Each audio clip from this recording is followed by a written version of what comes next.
Hello Leo friends, I'm Annie Botticelli and welcome to my Leo October 2022 Astrology Horoscope. This is for you if Leo is your sun sign, your moon sign, your rising sign, or anything else that you have as Leo placement that you want to watch for. This is going to be part of your astrological picture. And if you are a late degree Leo friend, so we'll say like August 15th or so through the rest of the sign, or you have a placement like 23 degrees or so through the rest of the sign, then I highly recommend you additionally watch my Virgo report or listen to my Virgo report, because for you late degree friends, both the Leo and Virgo reports will have pieces for you. The tagline of this month is Fated Meetings, and we're going to talk about why. Additionally, we have all of this stuff going on. October is one of the most power-packed, intense months of the whole year. So I'm going to explain to you why and what Leo may see from these events. First thing to know is that we do have more salty compared to sweet aspects this month. A salty aspect is when the planets are not getting along very well. Just going to put a little frowny face here. And they're not happy. But sweet is where they are happy. And so this is going to be experienced like this. Road bumps, where you're flowing along, bump, flowing along, bump. And there are multiple reasons why this roadblock energy is going to be happening, because we are also still having multiple retrogrades, which tend to slow things down. And so we have a choice, okay? Your choice is to be like, wee, and have the attitude of slowing down or going over the bump and having fun, or being at peace, that you're just taking a slower approach. Or you can get frustrated, which is the keynote of Mars retrograde and other retrogrades, because you're trying to force things to happen. This is not a time to force action of any kind. So you have a choice, and knowing this ahead of time, when the energies start, you can remember, hey, let's just slow down and enjoy the ride. We also have a full moon in fellow fire sign that's very exciting, because that makes a nice aspect for you. We've got eclipses that are in a little bit of a tough angle. We'll talk about what this could mean and where you might see this. And we've got that last Saturn-Uranus square. This is a big deal. This aspect has been dominating our global and individual experience since the beginning of 2021. So we'll talk about that and how it might affect you. All right, so let's start out with this topic of fated meetings, because I'm sure you're curious as to what that is all about. And for this, we're going to go to something that we don't talk about that much because it moves so slowly. Unless it's in an aspect, we'll talk about it then. But the transits of Pluto take a really long time. So just an example, Pluto has been in Capricorn since 2008. It won't leave until 2024. Okay, so you can see a very long time is spent in this sign, and it moves very slowly when it's moving. But what's of particular significance here is that, see how it's at 26 degrees? So there are 30 degrees in each sign. Okay, see, this is a circle, right? So we measure the circle in degrees. 360 divided by the 12 signs is 30 degrees per sign. So when this goes to 27, 28, 29, then before it gets to 30, because it started at 0, so 29 is actually its 30th degree, then it goes to 0 degrees of Aquarius.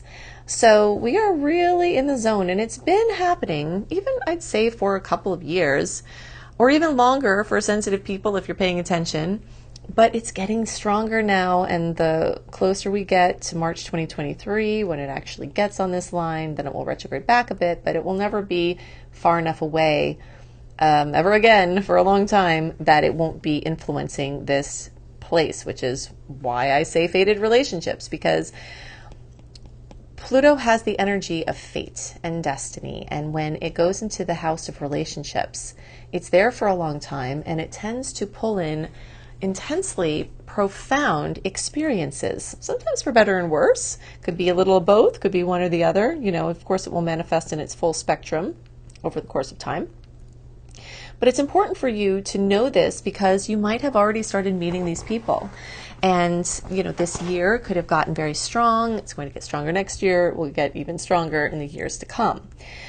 So I'm going to put like fated re-meetings also, because these people You might feel like you knew them in a past life. For people who believe in that, or still, even if you don't believe in that, you have that feeling like, gosh, I've known this person for a long time, and maybe you just met them. It also could have something to do with, again, let's talk about these retrogrades, Mercury, Mars, Jupiter.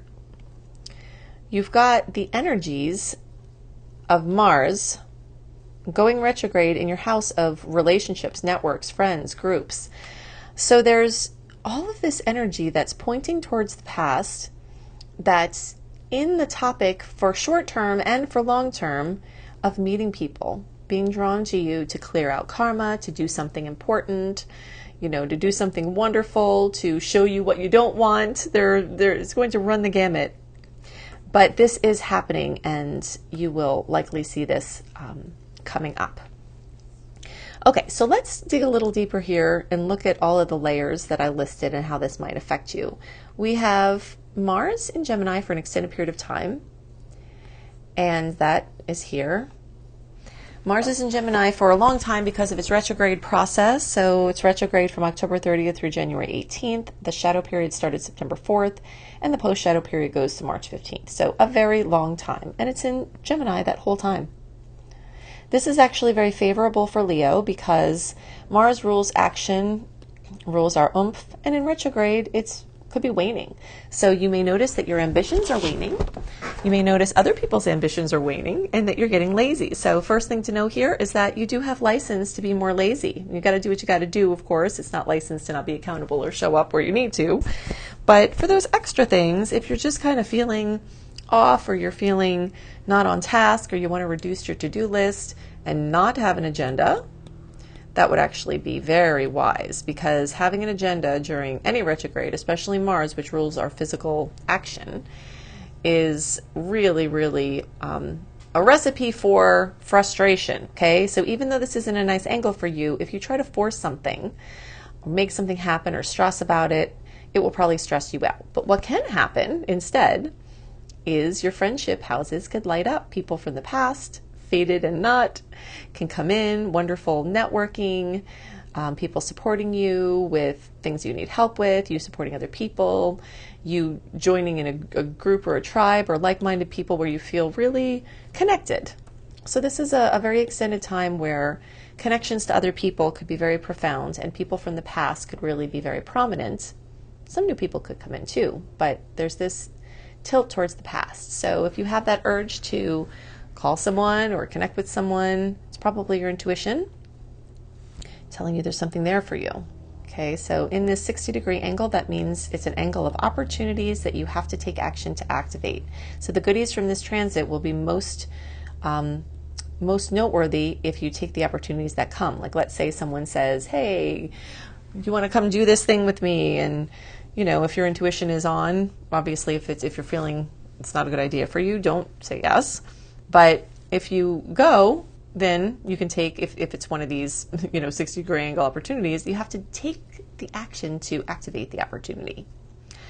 Okay, so that's exciting. And what's also exciting is that we do have all these planets, Jupiter, Chiron, and the mega dwarf star goddess, dwarf planet star goddess Eris in Aries, which is a fellow fire sign. Oh, we also have the full moon.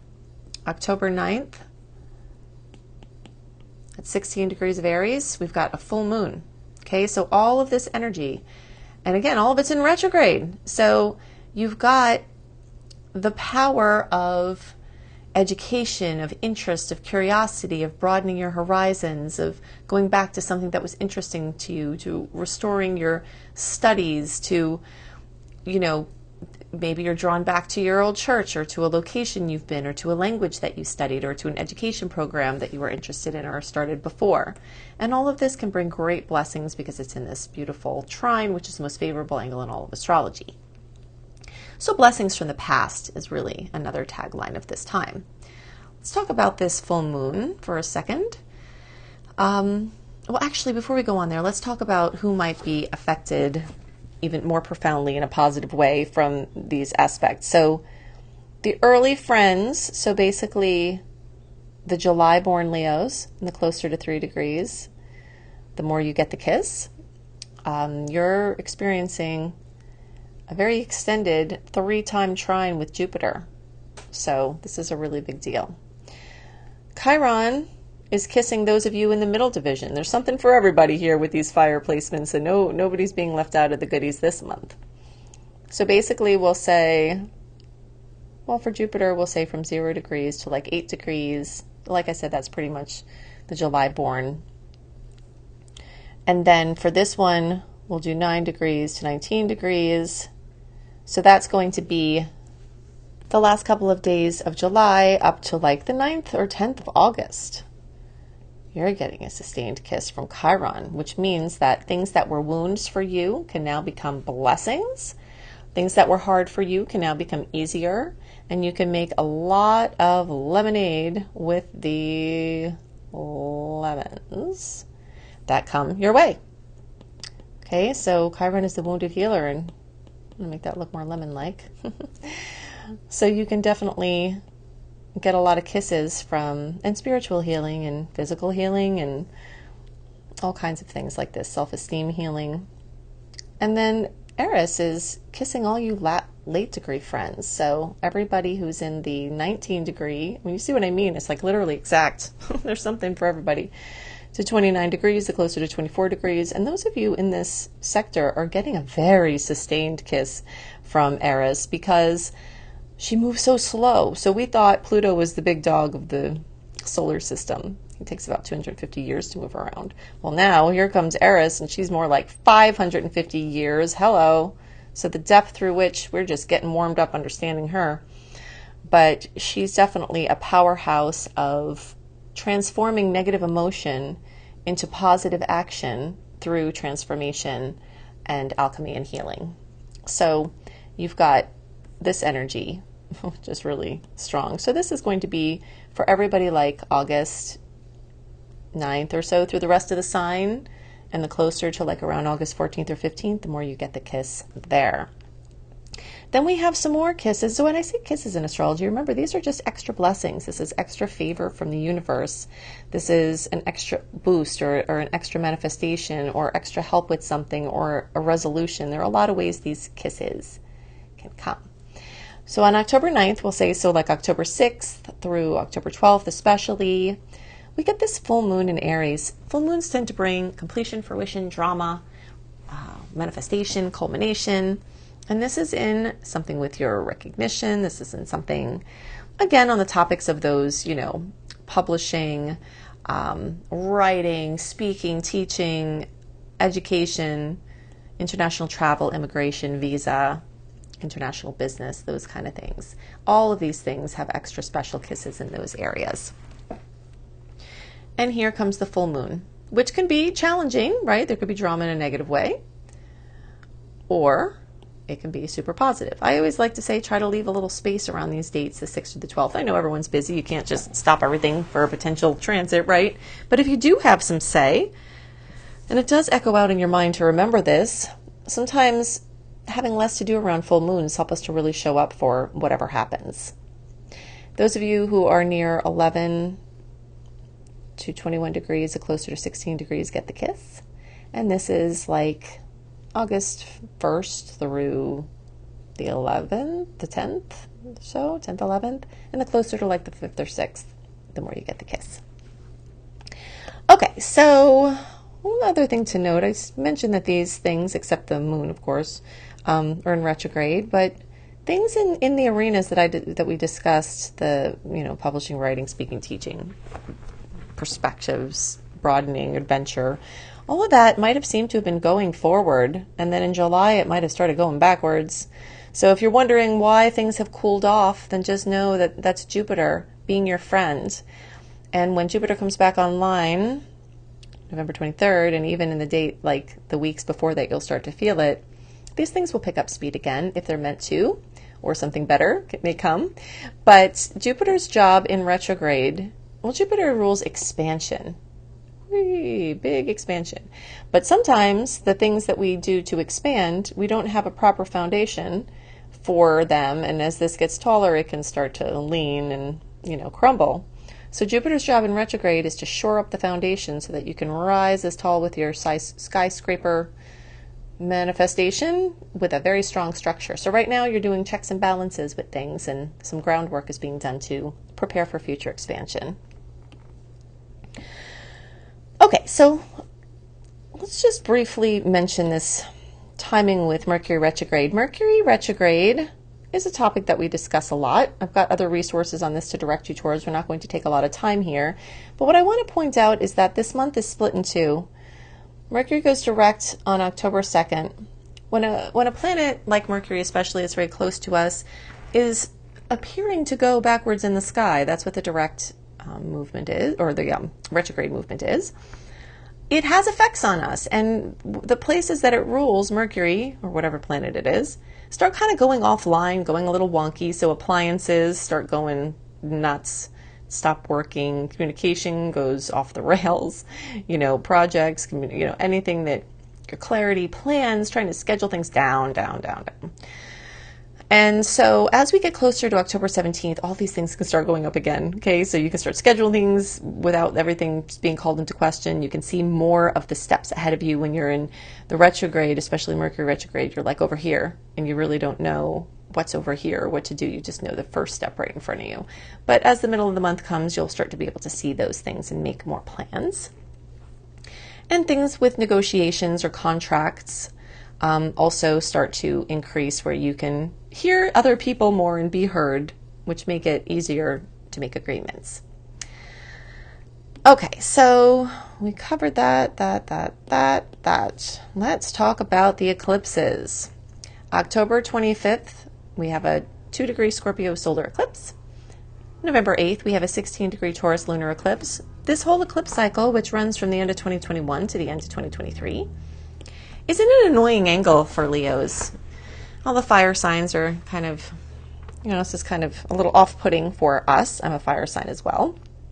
But it really has to do with our relationships with other people and the emotional space and the logical space. Fire signs really like to dwell in this realm of, fiery creativity, where we have ideas and actions that bring brilliant results.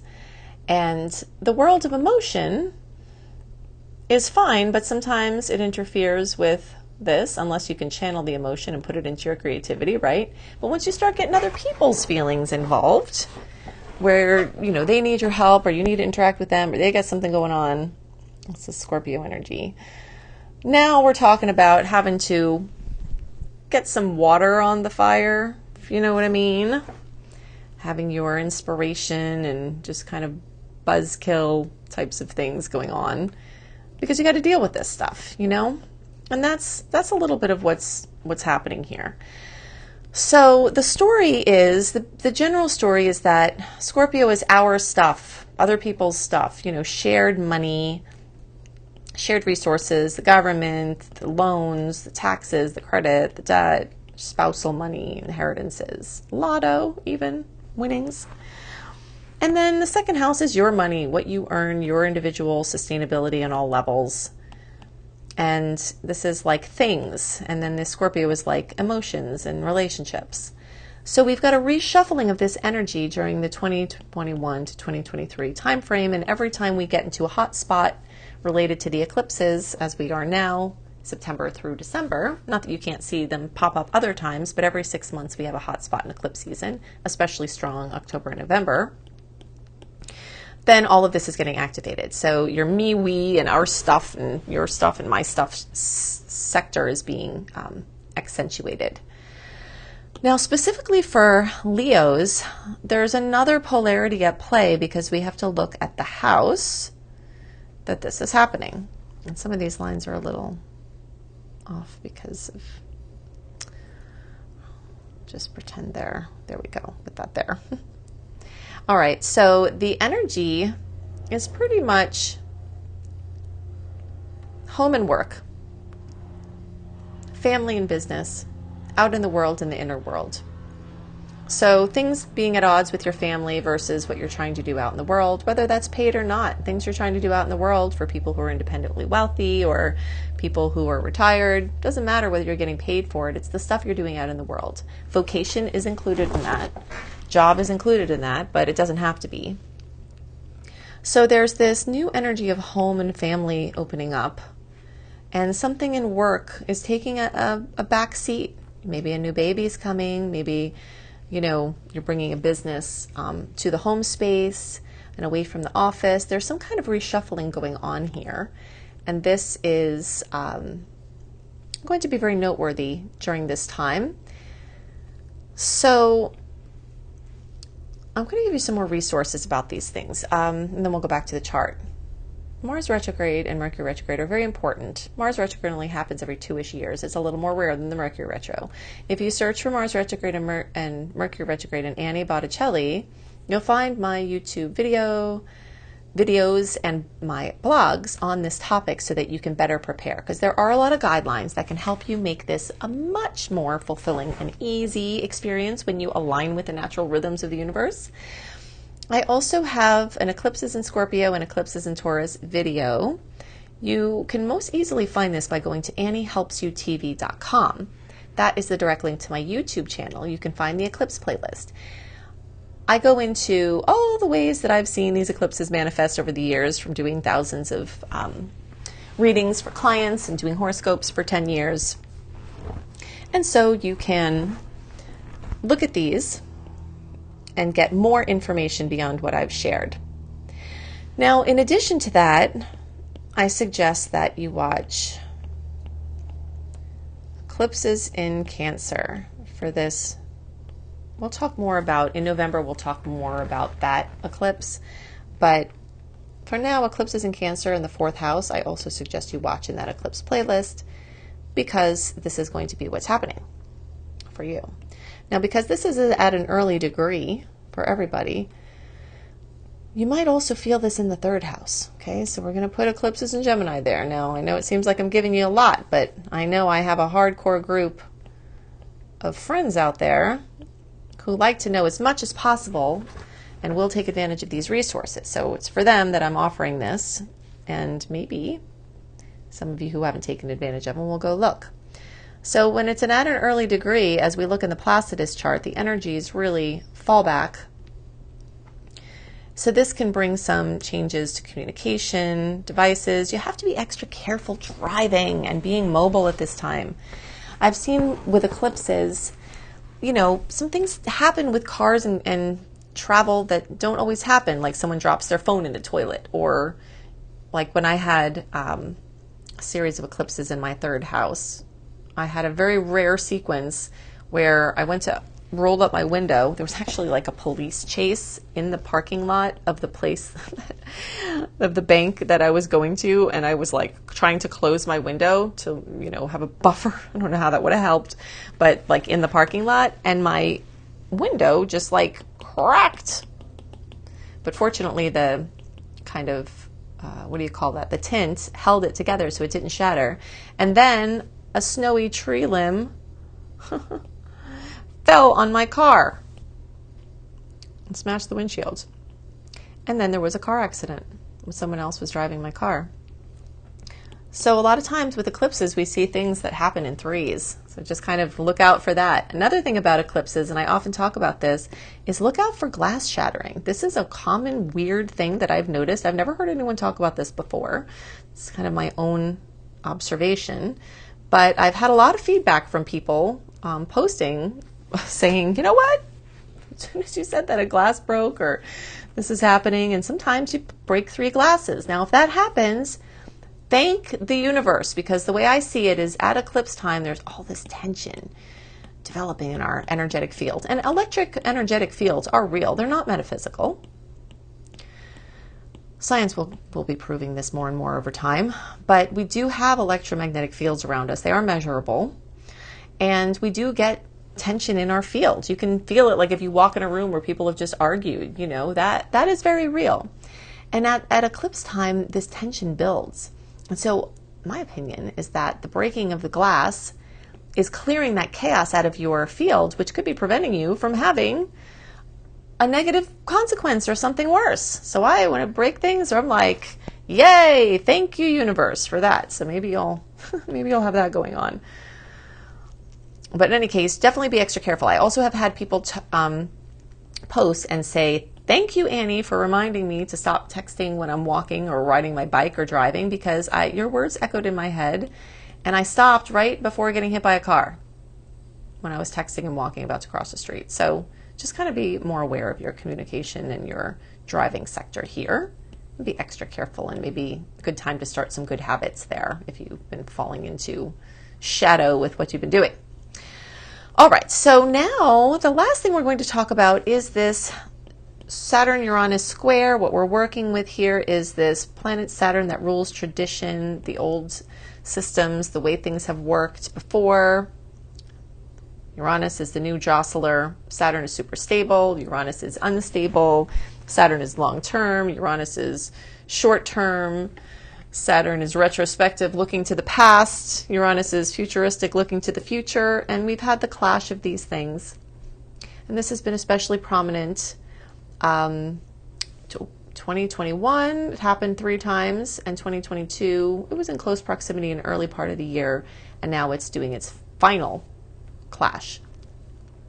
What we've seen, if you haven't already watched my Saturn-Uranus video, please do that, because I cannot convey the magnitude of this transit in this report because we're doing too many other things. But it's basically within ourselves.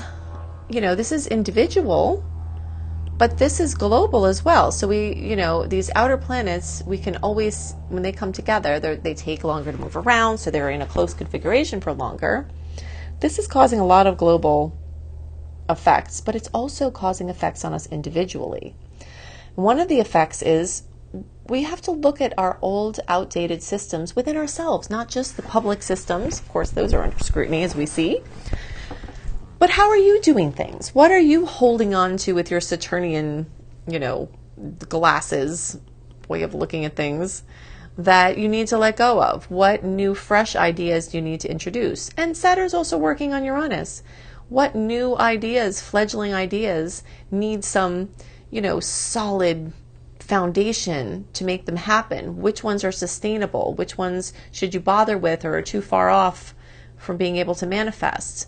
So it's a beautiful dance back and forth in the form of a pressure square, because, we have resistance to letting things go, but this can crack open a new way of being, and hopefully we'll find the perfect balance on that seesaw, which is, ultimately what we're going for here.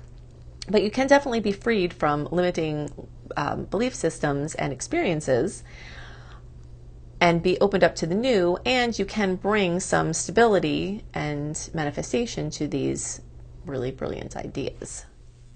If you resonate with how I teach and you want to learn astrology, I have so many different ways that you can do that. I've got a ton of free things, which you can see my blogs at anniehelpsyou.com. You can see my blogs at cozybysweetstarlight.com. You can watch my YouTube horoscopes and other astrology videos at anniehelpsyouTV.com, also syndicated on my Astro Kisses podcast. The anniehelpsyouTV.com is my YouTube channel. If you would like to have some wellness and creating financial abundance free courses, go to lumelife.com, L-U-M-E, life.com. There I also have 2 of my most comprehensive astrology courses, including Astrology Basics and Beyond, and my Becoming a Professional Astrologer Mastery Course. If you want to do astrology as all or part of your profession, I can teach you how. And even if you don't want to do it professionally, this course, which has at least 100 modules in it, it's super comprehensive and growing. You can learn how to help yourself and your family and your friends. And if you want to do it a little bit more low-key for my little, very low subscription exclusive content portal access, you can have even more learning how to do it yourself, read your natal chart, access to a natal chart, and plus extra and sometimes early content at anniebastrology.com. Also, check out my books. Books are not very expensive. They're available through Kindle as well, and one of them is available through Audible. You can check out Radical Prayer, Transform Your Life and the World in 28 Days. It's a beautiful book. I've heard a lot of people carry it around in their purses. It's got affirmations and just other ways to stay connected to spirit. and Planetology, How to Align with the Natural Rhythms of the Universe. This is a gorgeous, very long, comprehensive textbook that has simple sections that you can follow and go back to over and over again to help you align with the natural rhythms of the universe. You will find this book on the shelf at all the major booksellers in the Mind, Body, Spirit section, and you can find both of these online and through any other venue. I hope you have a wonderful month, and I'll see you next month. Bye.